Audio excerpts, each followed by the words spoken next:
പുതുവർഷത്തിൽ പറന്നുയരാനൊരുങ്ങി air Kerala. Kannur അന്താരാഷ്ട്ര വിമാനത്താവളത്തിൽ നിന്നുൾപ്പെടെ air Kerala service നടത്തും. കിയാലുമായി തിങ്കളാഴ്ച ധാരണാപത്രം ഒപ്പിടും. 2025 ആദ്യമാകും സർവീസ് ആരംഭിക്കുക.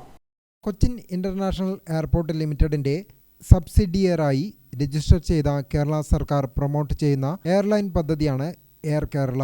കേരള സർക്കാരിനും സിയാലിനും മറ്റ് പൊതുമേഖലാ സ്ഥാപനങ്ങൾക്കുമായി 26% ഓഹരിയാണ് എയർ കേരളയിലുള്ളത്.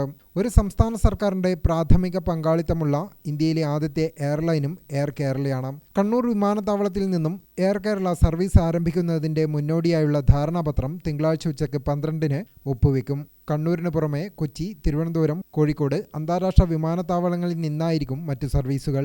പ്രവാസികൾ ഏറ്റവും കൂടുതലുള്ള സംസ്ഥാനമാണ് കേരളം. കുറഞ്ഞ ചെലവിൽ മികച്ച യാത്രാ സൗകര്യം ഒരുക്കിയാൽ വിനോദസഞ്ചാര രംഗത്തും അത് പുതിയ ചുവടുവെപ്പുകൾ ഉണ്ടാക്കുമെന്നാണ് അധികൃതർ കണക്കുകൂട്ടുന്നത്. ദക്ഷിണ മധ്യ ഇന്ത്യയിലെ ടയർ 2, ടയർ 3 വിമാനത്താവളങ്ങളിലാണ് എയർ കേരള ആദ്യം ശ്രദ്ധയൂന്നുക.